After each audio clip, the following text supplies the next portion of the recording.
Hello, আসসালামু আলাইকুম everyone. সবাই কেমন আছেন? আমি নীলিমা মজুমদার চলে আসলাম আবার নতুন আরেকটি ভ্লগ নিয়ে আপনাদের জন্য। সেটি হচ্ছে আমার চাঁদপুর ভ্লগ পার্ট 2।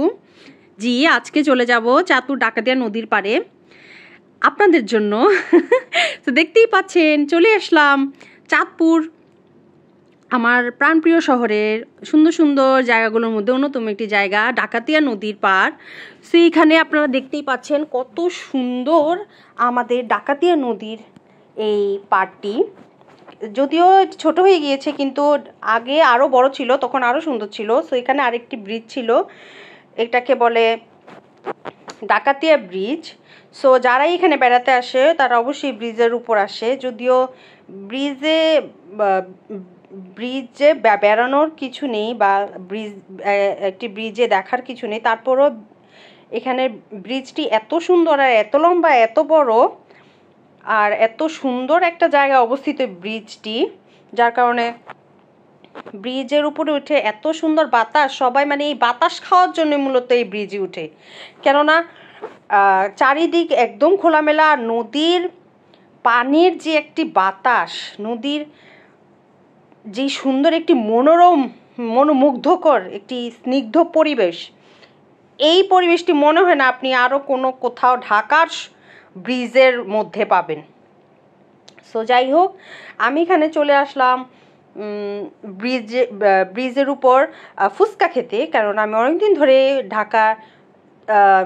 ঢাকা ছিলাম না এবং ঢাকার ফুচকা মিস করছিলাম। সো আমি চলে আসলাম ঢাকার ফুচকা খেতে, চাঁদপুরের ফুচকা খেতে, ঢাকার ফুচকার সাথে তুলনা করার জন্য। কারণ আপনারা অনেকেই হয়তো বা চাঁদপুর বেড়াতে যান, ঘুরতে যান, ডাকাতিয়া নদীর পাড়েও যাবেন, হয়তো বা ব্রিজে যাবেন, তো হয়তো বা আমার এই ভিডিওটা দেখে আপনারা সিদ্ধান্ত নিতে পারবেন যে এই ব্রিজের উপর যে ফুচকা সেল করা হয় এই ফুচকাটি খাবেন নাকি খাবেন না।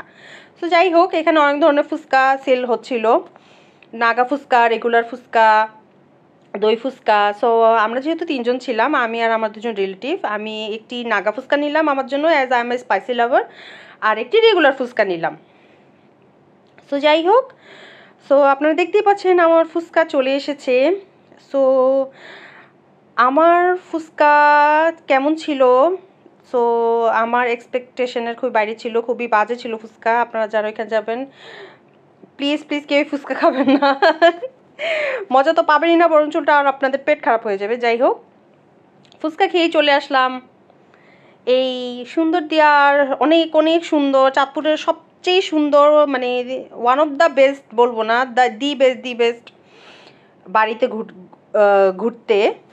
সো আপনারা জানা চাঁদপুরের স্থানীয় লোকজন তারা অবশ্যই জেনে থাকবেন এটি কার বাড়ি, এবং জেনে থাকলে আমাকে নিচে কমেন্টসে জানান এটি কার বাড়ি। সো এরপর চলে আসলাম সাইফুল ভাইয়ের বার্গার শপের বার্গার খেতে, চাঁদপুরের অনেক এবং সোশ্যাল মিডিয়ার অনেক হাইপ করা সাইফুল ভাইয়ের বার্গার শপ।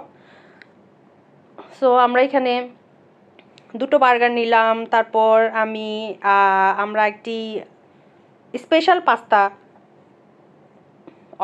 অর্ডার করেছিলাম, তারপর আমরা কফি খেলাম।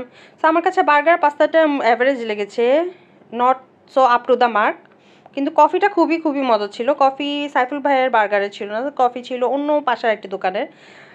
সো এই তো আজকের জন্য এতটুকুই। আগামীতে আরেকটি নতুন ব্লগ নিয়ে চলে আসবো। Till then keep supporting me and keep loving me. Thank you so much. আসসালামু আলাইকুম, আল্লাহ হাফেজ।